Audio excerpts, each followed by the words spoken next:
Essa é a técnica mais eficiente para tratamento e controle da dor crônica e muitos pacientes a negligenciam. Eu vou te dar aqui algumas dicas de como controlar a dor baseada exclusivamente nessa técnica. Eu estou falando da terapia comportamental para insônia. Afinal, sono e dor estabelecem uma relação bidirecional. Nós podemos falar que um paciente com insônia está tendo dor por causa da insônia, por causa da privação de sono. Podemos falar também que a dor está causando privação de sono e insônia. Por isso, faz-se necessário aplicar essa ferramenta em todos os pacientes. Já parou para perguntar para seu paciente se ele dorme bem? A maioria esmagadora fala que dorme bem, não é mesmo? Só que segundo uma pesquisa publicada na Sleep Medicine, todos esses pacientes que relatam que dormem bem, quando são testados do ponto de vista de cognição, memória e atenção, são reprovados no teste comparados às pessoas que realmente dormem bem.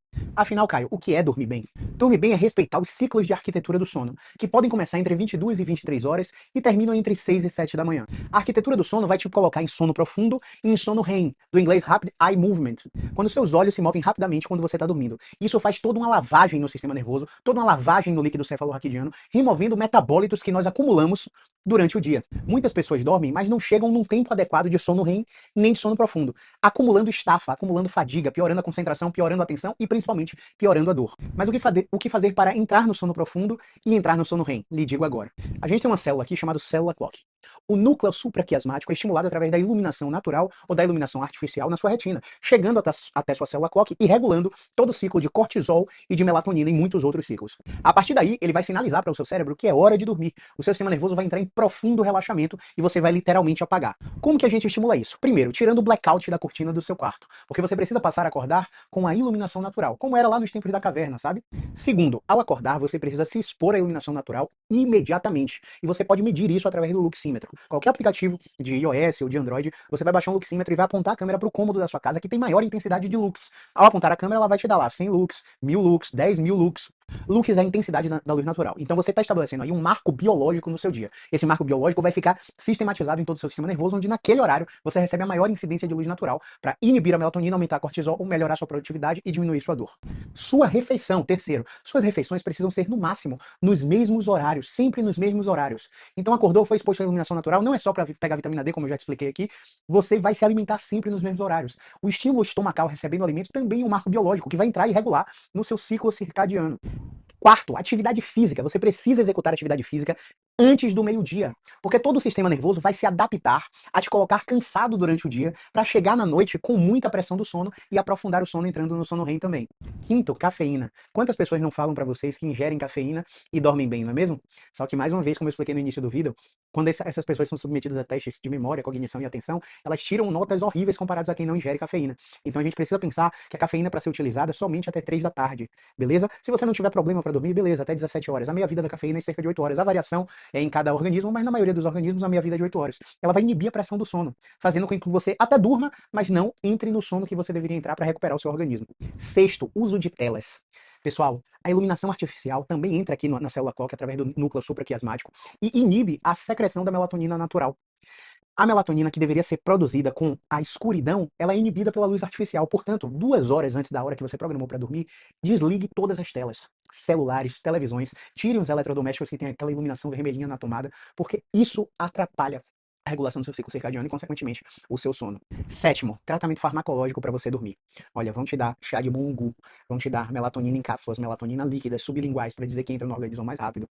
Vão te dar zolpidem, vão te dar chá de valeriana, vão te dar Rivotril ou Prazolam. Só que quando a gente compara os indivíduos que dormem com higiene do sono versus os indivíduos que dormem com ativos farmacológicos manipulados ou não, esses indivíduos que usam ativos farmacológicos, eles também não aprofundam o sono. Eles apagam e acordam letárgicos, como se não tivessem dormido, com a sensação de cansaço, a preguiça, a procrastinação ainda mais intensa. Essas medicações não ajudam você a aprofundar o sono. Hoje, documentado pela literatura científica, o que a gente tem de padrão ouro para a higiene do sono é a terapia comportamental para insônia, e não essas medicações. Sobre a melatonina, não sei se você sabe, mas quando você ingere a melatonina oral, ela entra no seu estômago, é degradada em vários aminoácidos, e nada garante que no seu organismo ela vire melatonina. A melatonina só tem evidência hoje, evidência científica, para jet lag social. Se você chegar, tomar uma viagem de avião e for para o Japão e o fuso horário corromper seu organismo, né, como é o esperado, a melatonina vai ajudar você a regular o ciclo circadiano nesse novo local, mas ela não ajuda você a pegar no sono. Então, um dos maiores cases, junto com colágeno, ácido hialurônico, cartilagem de tubarão, os maiores cases cosméticos, é um dos maiores cases falsos de marketing que fazem vocês comprarem muito essas substâncias e não tem eficiência nenhuma.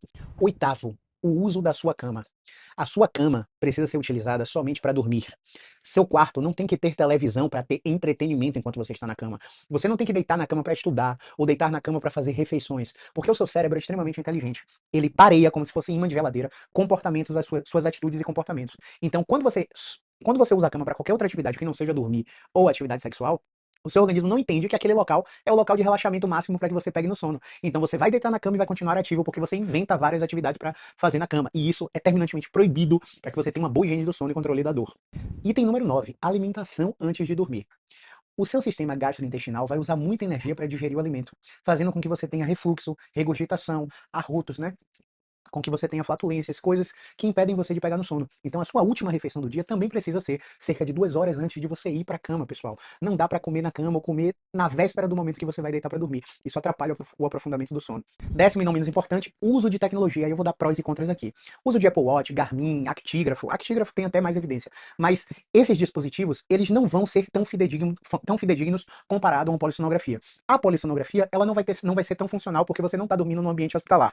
E ela também não se compara àquele dispositivo do Biodix, que você leva o oxímetro para casa, se responsabiliza por ele, coloca o oxímetro no dedo, dorme no seu ambiente. Mas essas tecnologias são parâmetros de comparação. Sleep Cycle, por exemplo, que eu usei por muito tempo, o aplicativo, elas são parâmetros de comparação de como você está melhorando o aprofundamento do seu sono. Não vai ser fidedigno, mas é um parâmetro de referência. Olha, quando eu comecei a terapia comportamental para insônia, meu Sleep Cycle, meu Apple Watch, meu Garmin, mostrava isso aqui, essa pontuação. E agora, depois de 2 meses fazendo, olha como a pontuação subiu. Eu saí de uma média de 66, de 72 pontos, para 88, para 92. Então, como parâmetro de referência, é legal para a gente ver a sua evolução, mas não como parâmetro fidedigno de se você está realmente aprofundando o sono. Se você tem acesso a esse tipo de tecnologia, a gente recomenda que você use como parâmetro de comparação. Agora eu vou dar um disclaimer sobre esse item 10. Qual que seria esse super aviso para que você tenha atenção? Pacientes com dor crônica têm um comportamento muito nocivo que a gente chama de hipervigilância. Sabe aquele paciente com dor cervical? Nossa, como ele fica se apertando, achando vários pontos gatilhos e várias bandas de tensão, não é mesmo? Cada vez que ele estimula essa hipervigilância, mais o sistema nervoso entra em excitação, fazendo com que ele tenha mais dor. É por isso que a gente é terminantemente contra a liberação de pontos gatilhos, liberação miofascial, porque isso estimula o paciente a ter essa hipervigilância. E na verdade a gente treina o paciente para não ligar para isso. O paciente com dor lombar que fica toda hora se massageando, pedindo massagem o tempo todo, tudo isso chama a atenção do cérebro. Olha, tem algo errado ali. E o cérebro vai começar a perpetuar dor por causa disso.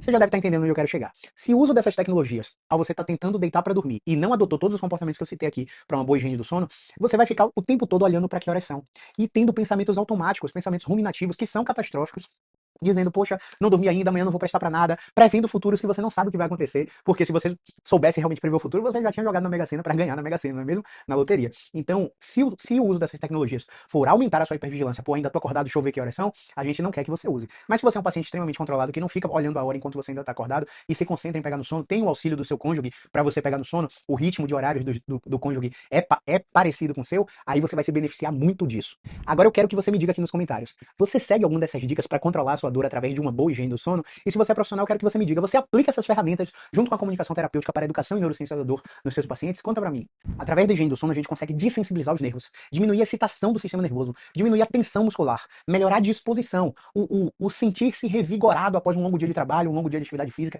Atletas são super beneficiados por isso. Não é o recovery que vai recuperar você, mas sim um sono profundo, uma boa hidratação, uma boa alimentação e o planejamento do seu treinamento, dando sobrecarga e descanso. Sobrecarga e descanso. A periodização.